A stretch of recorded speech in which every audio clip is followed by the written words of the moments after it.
Hey there, writing teacher friends. This is Bill MacDonald, the writing doctor, and welcome to part 2 of the STAR Writing Guide for Expository and Persuasive Writing. The word expository and persuasive will be written on the top of the prompt page on test day.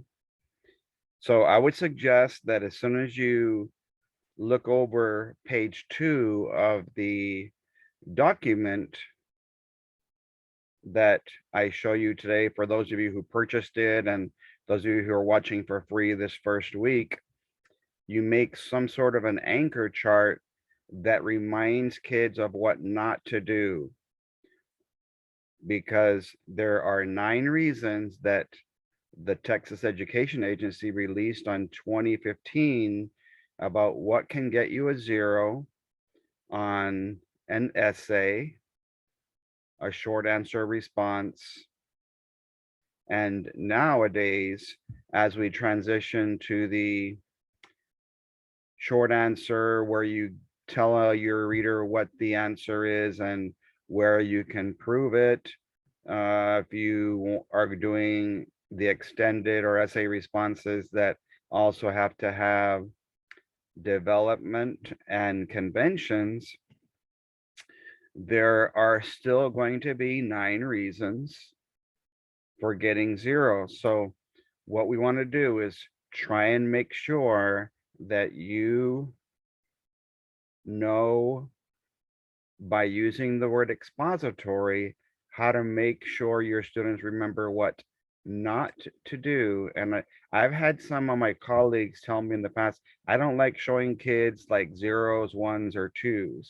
Well, it was only until I showed my students 0s, 1s, and 2s that they knew what not to do, so they could have a better chance for 3s and 4s. And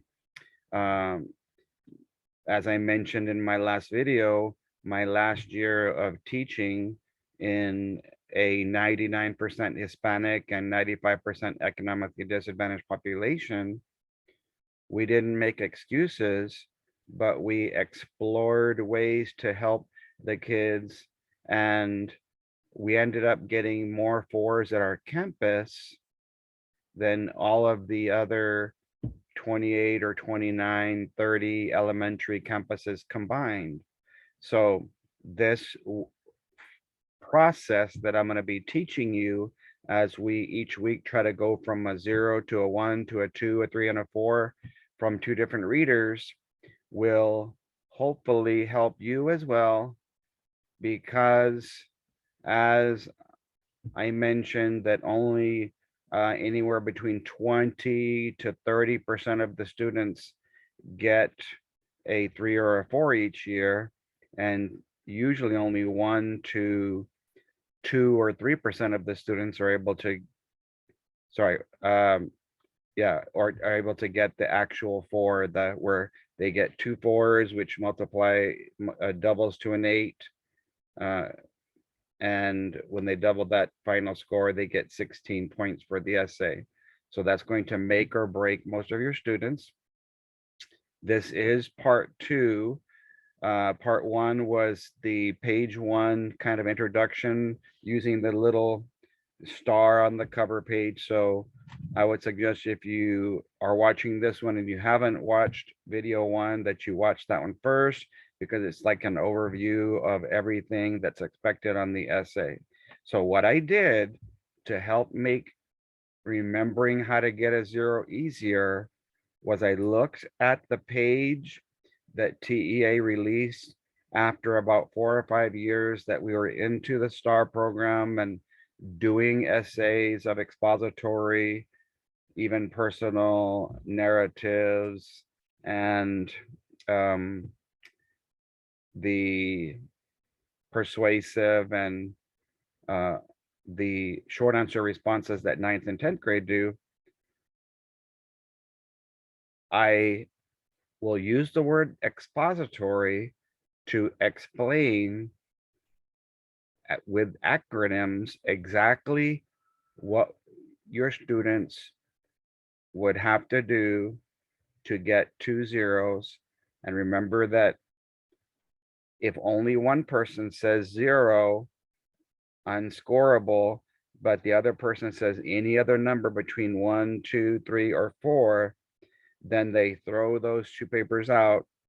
In fact, whenever the scores are not the same or just one apart in terms of 1, 1 or 1, 2 or 2, 2, 2, 3 or 3, 3 and 3, 4 or 4, 4, they have to be equal or adjacent to each other on these next 3 tests for 9th and 10th grade, or else the score would be thrown out, both scores would be thrown out, and they'll give it a new grader.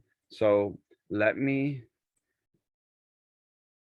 show you this that was released from TEA.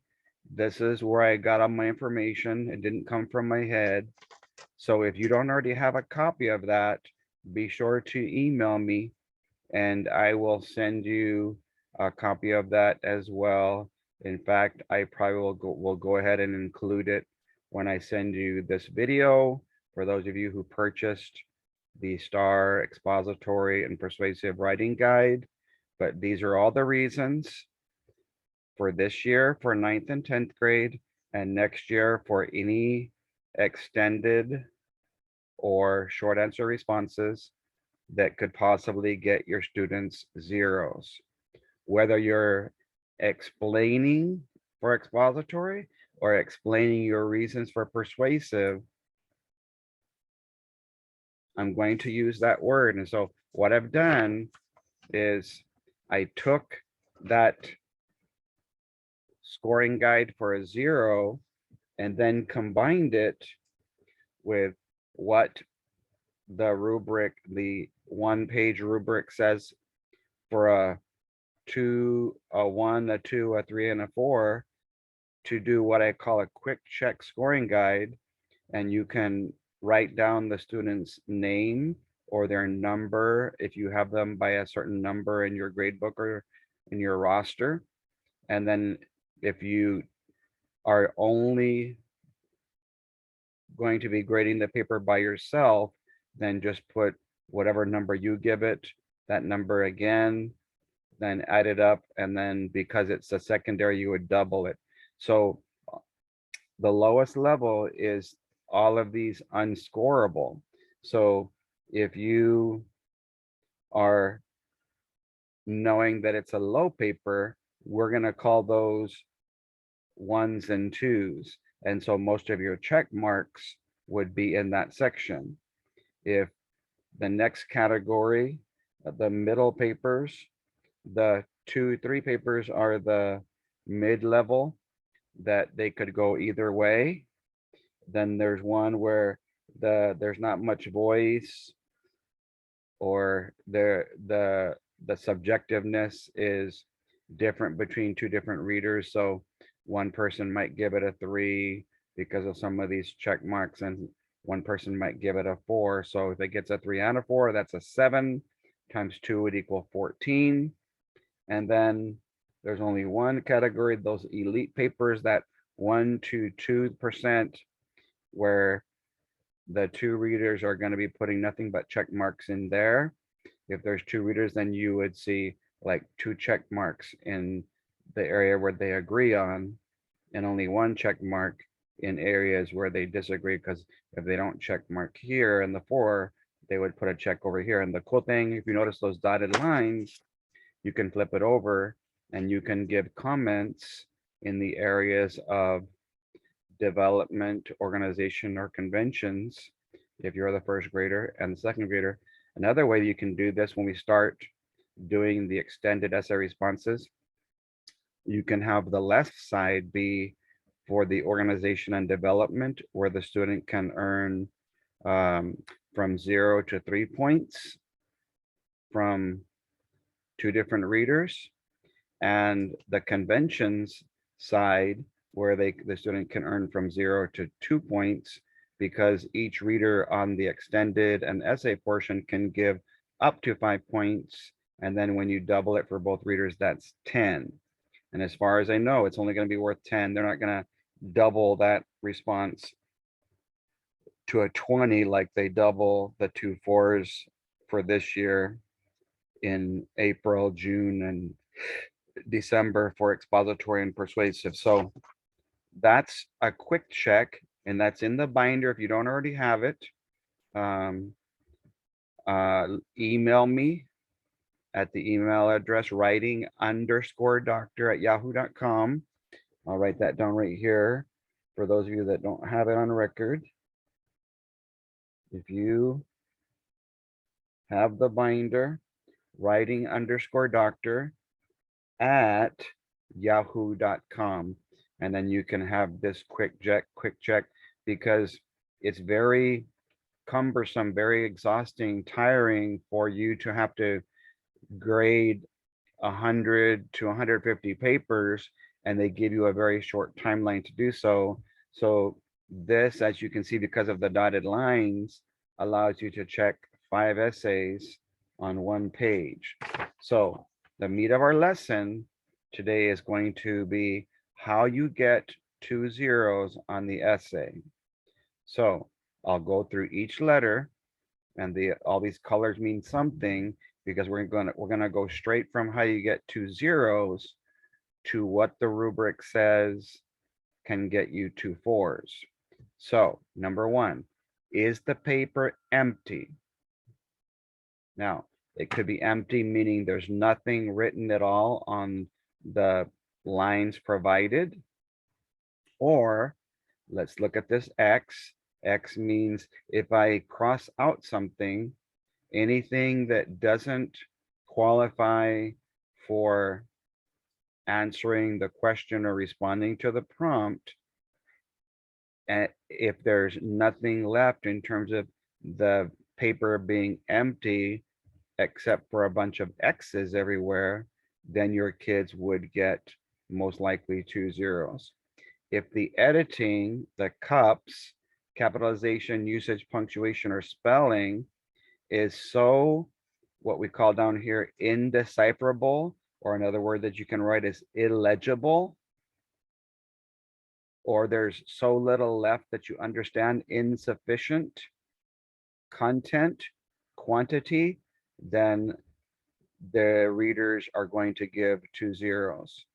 If you cross off everything and all that's left is a poem, but you weren't doing a thesis statement or reason, you weren't giving examples, there was no ending, all they found when they read the paper after they, if they cross off the poem or a play, or you got information from an editing, revising, or a reading passage in another section of the test, if they cross off all that and there's nothing left, you would get a 0, but you would also get a 0 if the entire thing is not even responding to the prompt, but you're just writing a poem that has nothing to do with the topic. You can't even write a poem that has to do with the topic, because you're supposed to be doing EXP, explaining, when you do expository,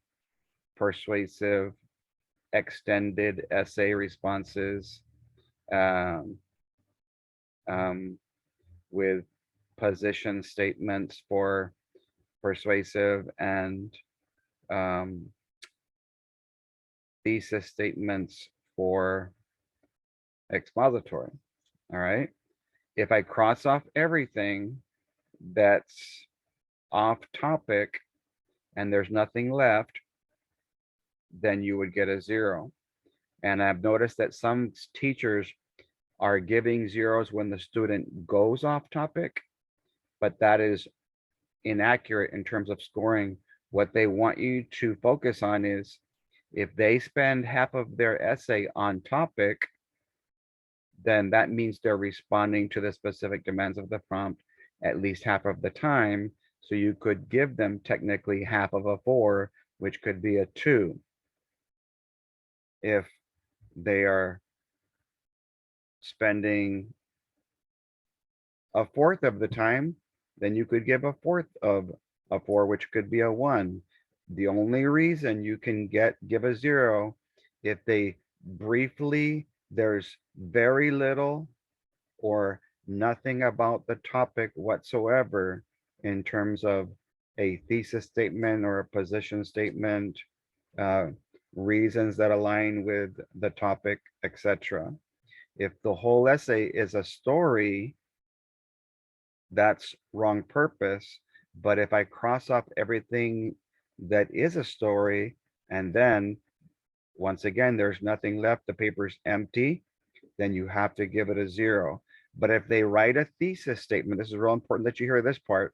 If there is a thesis statement and a little bit of explaining, and then they go into a story instead of a little mini anecdote that supports a reason or example that they're giving, that's going to be a 1 for being written in the wrong purpose. If they do what I call an expository, I'm going to say that again, expository, where half of it is explaining and half of it is telling a story, then that means that it's not always being written in the correct purpose. So those students would often get 2s because at least you're explaining half the time, but too much of it was spent telling a story that does not support your reason, the example, your thesis, or your position.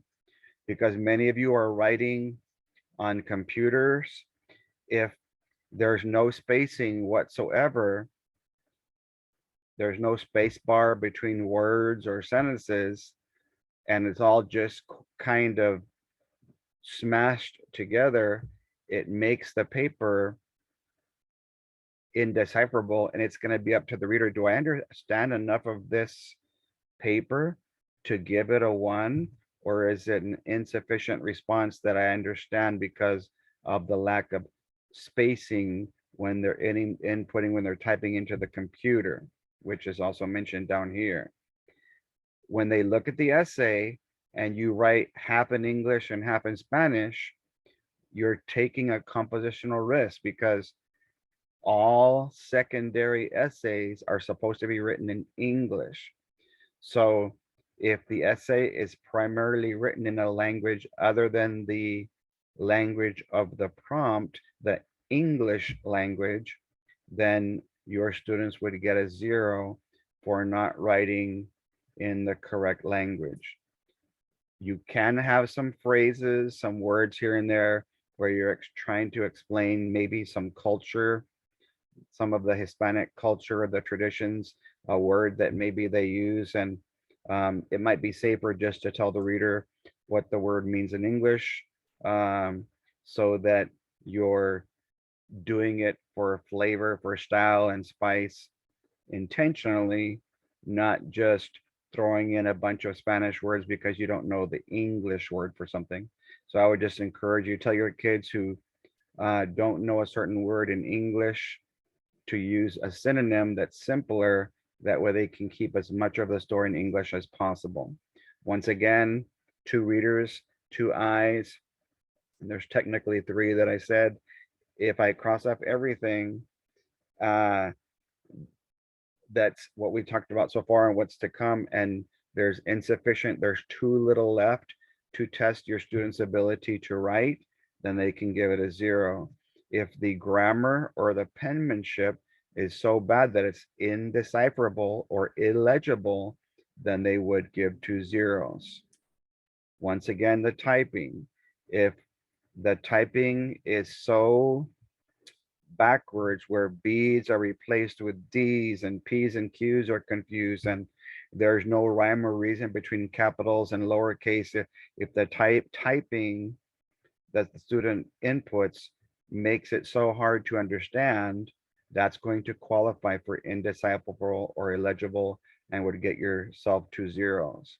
Another important to think about is time. Since persuasive and expository are only worth 16 points, I would highly suggest that your kids start with editing and revising to get those 18 points very quickly, 9th and 10th grade. Then they can go to the reading to get 34 points. but they have to save enough time because we've been getting 5 hours.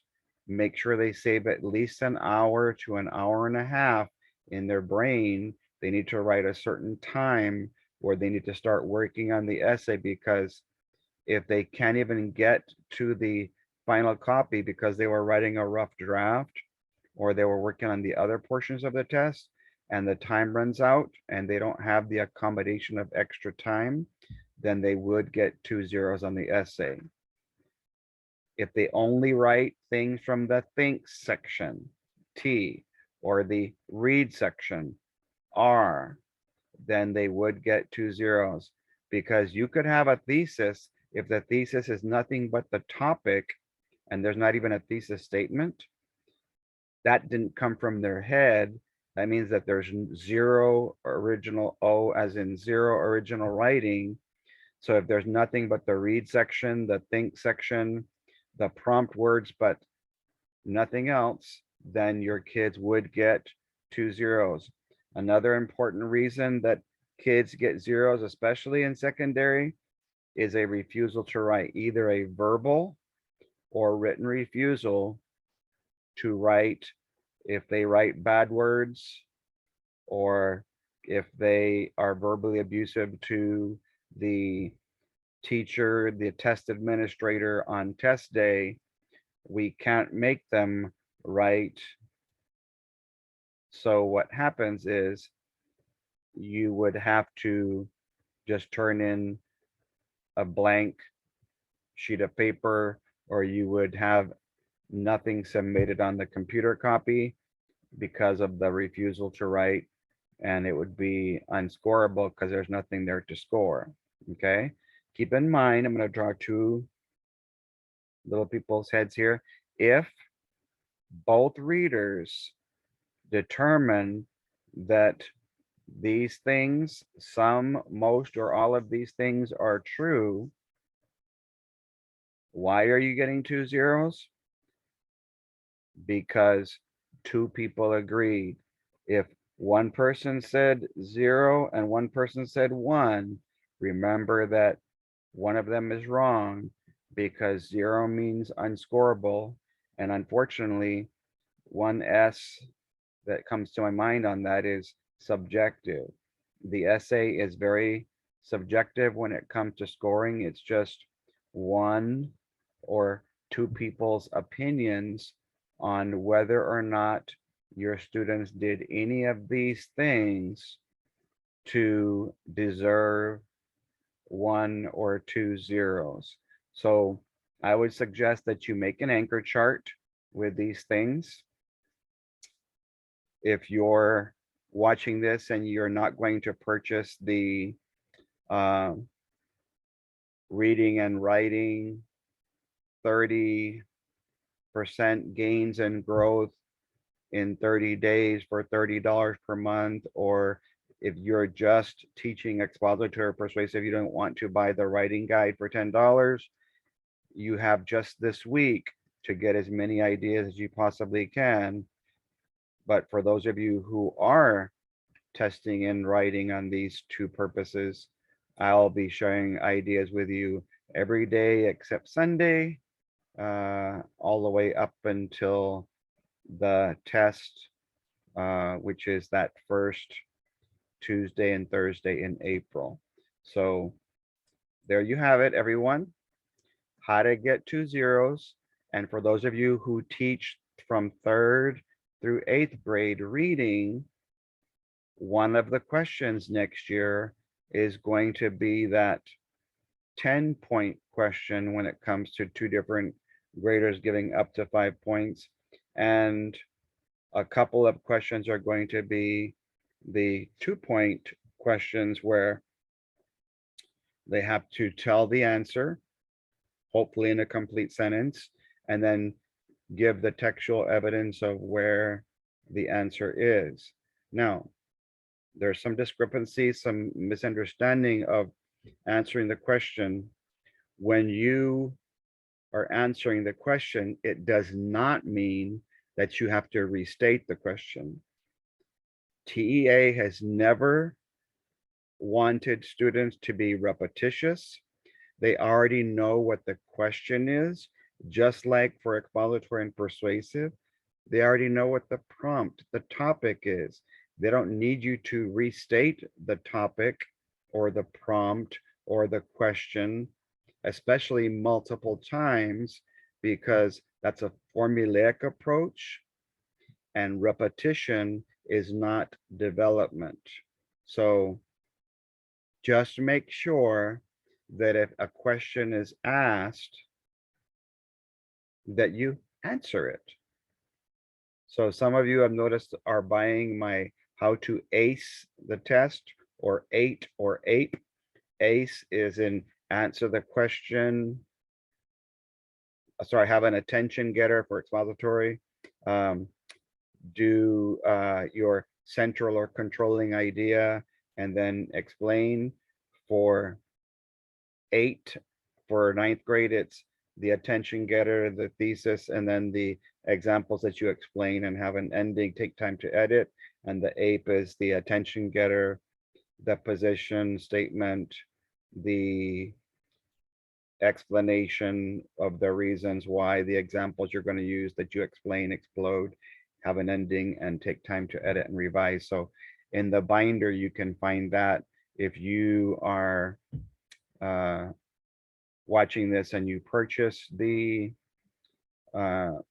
writing guide to expository and persuasive, go ahead and ask me for the ATE 8 and APE guides. There's like 13 different prompts where the students can practice attention getters, thesis and position statements, and the explanation portion using the letters ATE for ninth grade and APE for 10th grade. So hopefully that helps you. But our main focus today was how to prevent students from getting zeros. So once you've gone over that with your students, you might have a little contest where you tell them one of the letters and the student has to tell you something that was on that letter that would cause a zero, sort of like Family Feud, where you can play that rings the bell and then whoever answers first gets to stay in the game, and the one who gets it wrong goes and sits down until you only have one kid left that remembers why you could possibly get zeros on expository, persuasive, short answer, or extended essay responses. And the cool thing about that is this year for 9th and 10th grade, the most that one person can give you is a 4. So 4 plus 4 is 8, doubled equals 16, but any of the things listed on that expository acronym for both persuasive and expository can get your kids to zeros. So let me know your comments, give me some feedback in the comment section. Feel free to message me with a question, email me, and I will be happy to help you out. In our next video, we'll be learning exactly using both the words expository and persuasive, how to get a 4. We'll separate them. So the first video will be how to get a 4 using the word expository, and the next video will be how to get a 4 using the word persuasive, so that your students can just use that word that's going to be written on the top on April, June, and December. Hopefully they'll pass the first time, so you won't have to be having too many retesters. But that does it for today. So take care, God bless, and goodbye.